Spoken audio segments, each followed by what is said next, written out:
ठीक है, अब अगला क्वेश्चन लेते हैं हम लोग। नेक्स्ट क्वेश्चन देखिए, आपके स्क्रीन पे एक डेटा दिया हुआ है, ये पाई चार्ट के फॉर्म में दिया हुआ है। पाई चार्ट में क्या होगा कि आपके डिफरेंट डिफरेंट लीजेंड्स होंगे, जिसका एक पर्टिकुलर पोर्शन जो होगा परसेंटेज वाइज पाई चार्ट में। तो ये टोटल जो पाई चार्ट में जो ये सारे लीजेंड्स हैं, सारा टोटल मिला करके 100% के इक्विवेलेंट होगा। ठीक है, और डिफरेंट डिफरेंट परसेंटेज के साइज के हिसाब से सबका एक एंगल डिफाइंड होता है। ठीक है, तो यहां पर इस पे बेस्ड क्वेश्चंस होंगे। तो ये जो डेटा आपको दिख रहा है, ये एक किसी पर्टिकुलर स्टेट यूनिवर्सिटी है, उस स्टेट यूनिवर्सिटी में जितने भी टोटल स्टूडेंट्स हैं, तो ये डेटा ये रिप्रेजेंट कर रहा है कि वो स्टूडेंट्स के कितने परसेंट, ये डिफरेंट डिफरेंट तरह के कोर्सेस है, ए बी सी डी ई, वो कोर्सेस कुछ भी हो सकते हैं, मैथ्स का हो सकता है, साइंस का हो सकता है। तो उन सारे का डेटा यहां पर रिप्रेजेंट किया हुआ है कि डिफरेंट डिफरेंट कोर्सेस में कितने कितने स्टूडेंट्स ने एनरोल कर रखा है, और उन एनरोल्ड स्टूडेंट्स का परसेंटेज निकाला गया और उसको फिर हमने पाई चार्ट पे रिप्रेजेंट किया हुआ है। अब इस पे बेस किस तरह से क्वेश्चंस बनाए जा सकते हैं, लेट अस डिस्कस दोस। ठीक है, सबसे पहला दिया हुआ है, find the total number of students enrolled in courses A D and E. ठीक है, तो देखिए क्या कह रहा है, आपको क्या पूछा हुआ है, total number of students enrolled in courses A D and E.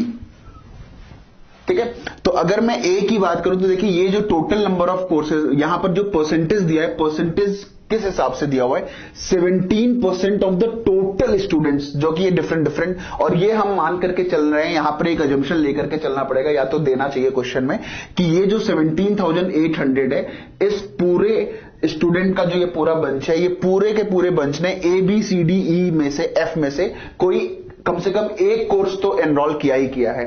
ठीक है, तो इसका मतलब ऐसा कोई भी स्टूडेंट नहीं होगा जो A B C D E F course में से एनरोलमेंट नहीं होगा। और यहां पर यह भी एक एजम्पशन लिया गया होगा कि हर स्टूडेंट एक ही कोर्स में एनरोल कर सकता है, उस हिसाब से ये डेटा बनाया हुआ है। ठीक है, तो अगर मैं ए की बात करूं तो number of students enrolled in course A is 17%। 17% of what, of all the students in that university. तो 17% ऑफ 17,800।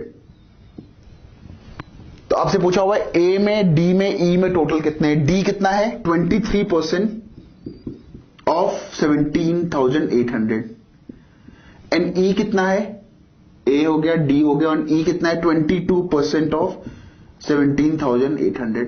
अब आप देखिए यहां पर सबका बेस क्या है, 17,800 ही है, इसी के बेसिस पे हम कर रहे हैं। तो सब ये सारे ऑफ का मतलब होता है प्रोडक्ट। ठीक है, तो इसका मतलब 17,800 अगर मैं कॉमन ले लूं तो ये टोटल परसेंटेज अगर मैं ऐड कर दूं तो एक बार ही आपको कैलकुलेट करना पड़ेगा। तो ये डिफरेंट कैलकुलेशन करके ऐड करने से बेटर है कि मैं क्या करूंगा, एक ही बार में परसेंटेज ऐड करूंगा और उस परसेंटेज का कैलकुलेशन 17,800 के बेस पे करूंगा। तो ये कितना हो गया, 20, 20, 40 और 10, 50, 7 + 3 10, 60 + 2, तो 62% ऑफ 17,800। तो 0 से 0 कैंसिल हो गया, और 62 इंटू 178। ठीक है, तो अप्रोक्सीमेट जो भी आंसर दिया होगा आप अप्रोक्सीमेट कैलकुलेट कर सकते हो। ये 180 के आसपास है, ये 60 के आसपास है। ठीक है, तो 180 इंटू 60 के आसपास की जो वैल्यू होगी, ये 2 कम है 180 से, ये 2 ज्यादा है, तो अप्रोक्सीमेटली 180 इंटू 60 के आसपास वाली जो वैल्यू होगी वो आपको कितना हो जाएगा, 60 और 48, 108। तो अप्रोक्सीमेटली 10,800 स्टूडेंट्स होंगे जो ADE कोर्स में एनरोल होंगे। क्लियर है?